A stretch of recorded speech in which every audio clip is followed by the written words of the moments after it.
Hi everyone, welcome back to my channel. I am Kayla Nicole 999. I'm trying to stay covered up here because I am literally in my bathrobe and I don't have anything on underneath here. So if you see me adjusting, I'm just trying to not show anything I'm not supposed to show on YouTube. This is 90 days to recovery after narcissistic abuse. This is going to be the video for day 28. And today we are going to discuss self-serving empathy. Please excuse the bathrobe. It's almost 11 p.m. on Sunday. There's a blizzard outside. I have not been lazy today. I've actually been cleaning my house, but I'm totally relaxing right now. I'm trying to get these videos made for you beforehand though, because usually I'm rushing to do them on Monday and then they don't get made, which is why I did not make a video last week. I apologize for that. I am trying to get better about making these videos more regularly. I am trying to get better also about, I'm going to try to get them uploaded on a schedule. That way you know when to expect them when they're released once a week. But let's go ahead and jump right into this topic, the self-serving empathy. Again, we're going back to that Healthline article that we have been using, which is titled 10 Signs of Covert Narcissism. I think we've almost done all of the topics on here. There's still a few more that we have to do. I need to go back through my videos and see which one we've done and which one we haven't done. This is going to be the last one on the list, though, on this article. I've been kind of jumping around. I have not been doing these in any sort of order whatsoever. But let's go ahead and just read what it says. So it says self-serving empathy. Contrary to popular belief, it's possible for people with MPD to at least show empathy. But they spend so much time trying to build up their self-esteem and establish their importance that this often gets in the way, according to Joseph. People with covert narcissism, in particular, may seem to have empathy for others. They might seem willing to help others out or take on extra work. You might see them performing an act of kindness, such as giving money and food to someone sleeping on the street, or offering their spare bedroom to a family member who is evicted. But they generally do these things to win the approval of others. If they don't receive praise or admiration for their sacrifice, they may feel bitter and resentful and make remarks about how people take advantage and don't appreciate them. So, I don't know that I have the best examples of this. But I do have a few. I'm trying to think of if I can even bring my mom into this one. My mom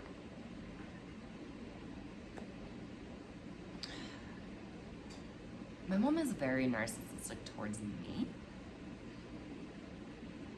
but not everybody else. But I'm trying to think of her, oh, look what I did for you attitude in order to... I don't have a great example because my mom is not empathetic towards me at all. My mom has no fucking compassion for me at all. So I don't really know that I can bring her into this. So let's just move past that. I don't need to waste a lot of time trying to think of a time that my mom had self-serving empathy. However, my ex-best friend, oh my goodness. All right. So she would go to events for the homeless occasionally, you know, like sandwiches for the homeless or hikes for the homeless. There's some events that they used to do out here, but of course, everybody knew she was going to do those events. You know, it wasn't like she would just go out and do those things. It was all over her social media that she was doing that event. Everybody had to know that she was doing that event. She would, you know, try to give money to homeless people occasionally, but she always had to tell somebody that she was giving money to a homeless person. Like, it always had to turn into a story of something that she did, right? When she was leaving this country to go be with her husband in the country that he's from, she was giving stuff away. So a girl that she knew came and picked up some stuff, and she was taking it to the center for people who had BPD or something, and so it was going to that center, and I happened to be there when this was all going down. So, you know, I helped them get this truck loaded and everything.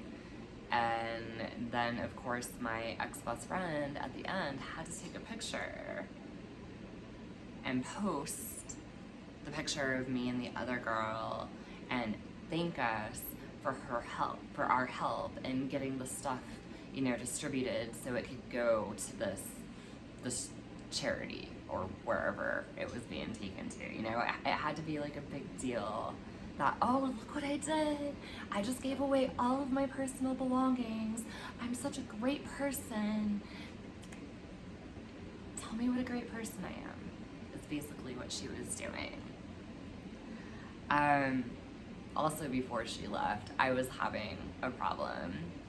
And she, like, made this grand gesture, or at least what she thought was a grand gesture.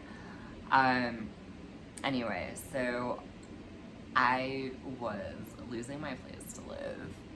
I didn't know where I was going to live. I didn't know how I was going to support myself. I had just graduated a computer coding boot camp, but I was not having any luck finding a job. And it was actually the day that she was leaving, and I was crying my fucking eyes out because my life was just falling apart. And I get to her apartment, and she like, it's gonna be okay, because I talked to this person, and he's gonna meet with you, and I can guarantee you're gonna get a job. And she like just expected me to like stop crying that moment. Like, all of a sudden I was supposed to be like, oh my God, thank you so much. You're the most incredible person. My problems are solved.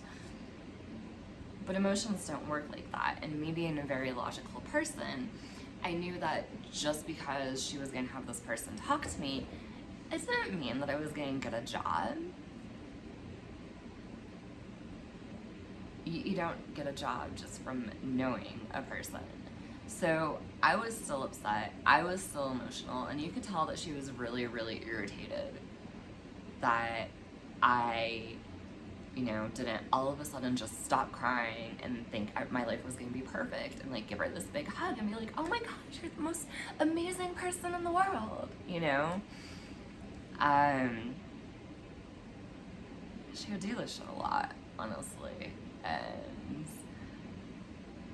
fast forward later, you know, she flies off to the country that she's now living in, and I meet with this person. It was a mutual friend of ours, and he did help me get in touch with a recruiter. But did he help me get a job?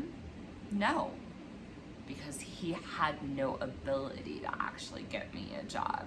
But in her head, he was gonna get me a job, because she doesn't really know the first thing about real life. She honestly thinks people can just get you fucking jobs just like that, you know? So yeah, no, I never got a job in the field from that meeting that she helped me with. And basically, like, when I met him, he straight told me, hey, you know, I can get you in contact with some people, but I can't necessarily promise you that you're gonna get a job. And I said, yeah, I know, I knew that all along, you know, and I tried to tell our mutual friend that, but she just doesn't really understand the way real life works, because she's never really had too many real jobs in her life, you know? I don't know. She's over in her own narcissistic little delusional state, and she just doesn't. She says I'm delusional, but she's a very, very delusional person. But yeah, everything was just all about her, you know? Think about how many nice things that you do for people. Like, me personally, there's a lot of nice things that I do, not even just for people, like for the planet. But I don't have to go post about them, you know? I just do them. I walk my dog on a regular basis, and there's a lot of people who don't pick up after their dogs, and it irritates me. However, complaining about it does absolutely nothing. So if I happen to have extra dog waste bags on me, I pick up extra dog poo. That doesn't even belong to me. Is it my responsibility? No. But I care about our planet, so it's just something that I choose to do.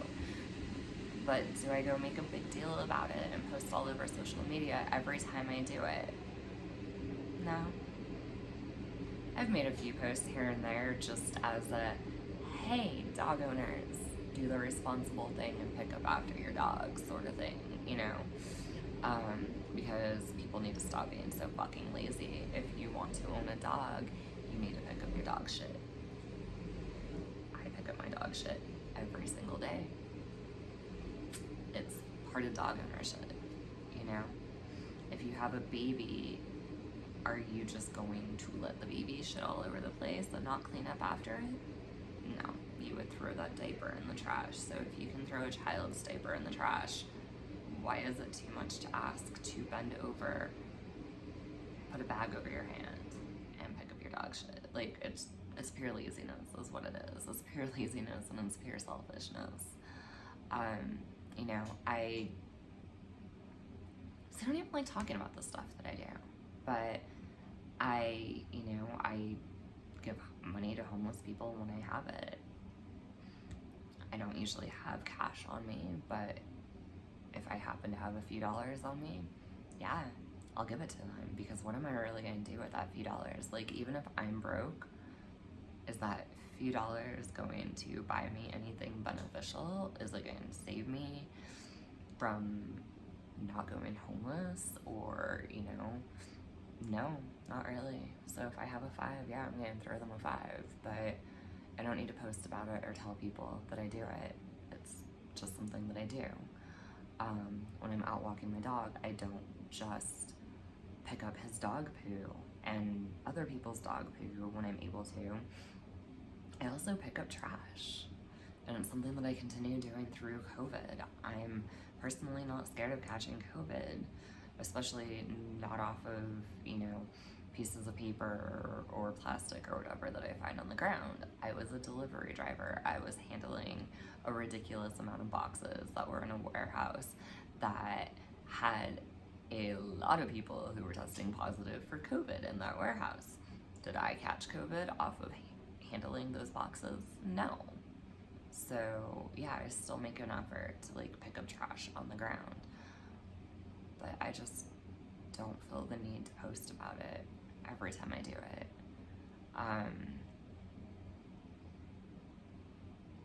Not sure that I ever really witnessed my best friend do anything nice that she didn't have to like go and broadcast all over social media and tell the entire world, look at me, I did this. You know, she had another friend. She's still friends with this girl. As far as I'm aware, I don't know. I haven't even looked either of these girls up on social media in a really long time because they're both basically irrelevant to me.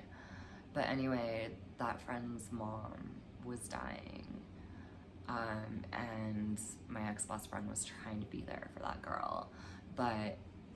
that girl didn't want to do the things that my ex-best friend wanted to do. That girl was kind of drinking her pain away, which is that the healthiest way to deal with things? No. But her mother had just died. Like, do you tell people how to heal and how to cope when they lost somebody close to them? No, you don't. You're just there for them, right? And so my ex-best friend was complaining to me that, oh, well, I'm trying to be there for so-and-so, but all she wants to do is drink, and I just don't think that's healthy, and I can't be there for her if that's all she's gonna do is drink, and blah, blah, blah, blah, blah, and I don't feel appreciated, and blah. And I would just sit there and I would bite my tongue because I cuddled and I enabled her. But anytime that girl talked, all I could hear was me, me, me, me, me. Her friend's mother had just died. But nothing she said was about the pain that her friend was going through. It was all about how she didn't like the way that her friend was coping.